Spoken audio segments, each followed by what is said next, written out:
जैसे हर एक बात के दो पहलू होते हैं, हर एक सिक्के के दो साइड्स होते हैं, वैसे ही आईएमएफ में सिर्फ और सिर्फ अचीवमेंट्स नहीं है, कुछ कुछ शॉर्टकमिंग्स भी है। तो आज के वीडियो में हम लोग शॉर्टकमिंग्स को डिस्कस करेंगे आईएमएफ की। तो चलिए स्टार्ट करते हैं shortcomings of International Monetary Fund. First, the condition of borrowing from the fund has been found to be too stringent and onerous. इसका मतलब ये है कि जो कंडीशंस होती है, जिन कंडीशंस पे आईएमएफ पैसा लेंड करता है किसको, अपने मेंबर कंट्रीज को, वो जो कंडीशन होती है वो बहुत ज़्यादा स्ट्रिंजेंट होती है और ऑनरस होती है। जैसे अभी पाकिस्तान ने फंडिंग ली थी आईएमएफ से जब वो इकोनॉमिक क्राइसिस से गुजर रहा था, अभी भी गुजर रहा है वैसे तो जो कंडीशंस आईएमएफ ने रखी है वो बहुत ज़्यादा स्ट्रिंजेंट है, बहुत ज़्यादा स्ट्रिक्ट है, ऐसी हैं कि कोई देश उसको इजीली एक्सेप्ट नहीं करेगा।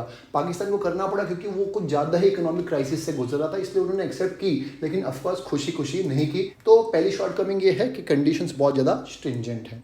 Second, although the fund has by and large adequate resource for immediate future, but these are not sufficient to meet the future needs of members.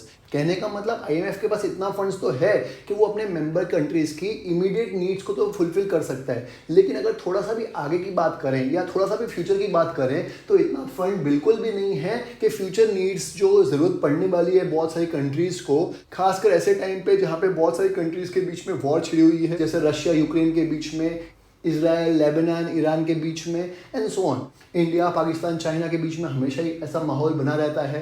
तो इन कंडीशंस में आईएमएफ के पास इतना पैसा नहीं है कि वो फ्यूचर नीड्स को भी फुलफिल कर पाएगा, तो इतने रिसोर्सेज नहीं है। Third, the fund has developed conditionality practice over the last 4 decades which has make a mockery of its own policy of non interference in internal economic affairs of member countries. देखिए IMF की एक policy है non interference with personal policies या internal policies of the country.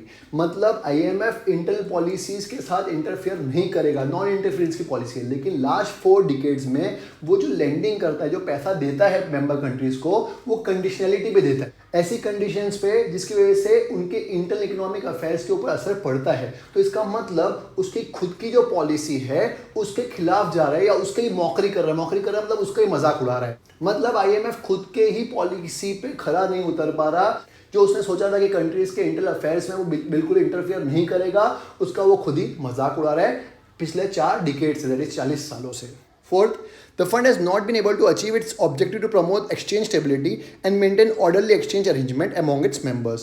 और जो उसका objective था exchange stability लेके आने का, वो भी वो अचीव नहीं कर पाया ठीक से। कहने को ऑन पेपर्स हाँ बोलता रहता कि हमने अचीव किया, लेकिन एक्चुअल फिगर्स में देखेंगे तो वो जो उसके टारगेट्स उसने सेट किए थे उसके पास भी नहीं पहुंच पाया। तो इसका मतलब कि जितना सोचा था उतना वो नहीं कर पाया एक्सचेंज स्टेबिलिटी की फील्ड में।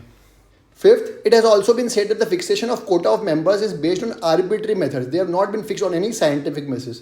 अब जो कोटा सिस्टम भी है वो भी उसने आर्बिट्री डिसाइड किया है कि किसको कितना फंड मिलेगा और किसको कितना फंड नहीं मिलेगा। देखिए कोटा सिस्टम बनाया किसके लिए था?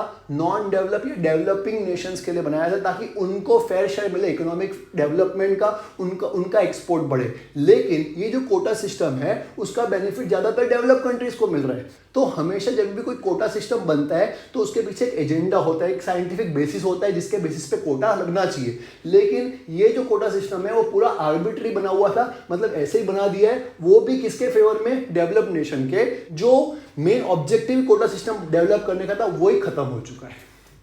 और last, the fund has been charged for adopting discriminating policy against the developing countries in the favor of developed countries. The fund therefore has come to known as rich countries club. तो अभी जैसे कि मैंने पिछले point में भी समझाया कि आईएमएफ जो है बहुत ज़्यादा बायस्ड है टुवर्ड्स डेवलप्ड नेशंस। होना चाहिए कि डेवलपिंग और अंडर डेवलप्ड नेशंस के प्रति उसको थोड़ा बायस होना चाहिए ताकि वो लोग को भी इंटरनेशनल ट्रेड का फेयर शेयर मिले, इकोनॉमिक ग्रोथ का फेयर शेयर मिले। लेकिन ये ज़्यादा बायस किसकी तरफ है? डेवलप्ड नेशन, मतलब जो ऑलरेडी डेवलप्ड नेशंस है उनको और डेवलप करने की कोशिश करता है। तो इसलिए इसको रिच कंट्रीज क्लब भी कहा जाता है, क्योंकि जो ऑलरेडी प्रॉस्परस कंट्री हैं, जो रिच कंट्री है, उनको ही ये सपोर्ट कर रहा है। इजी।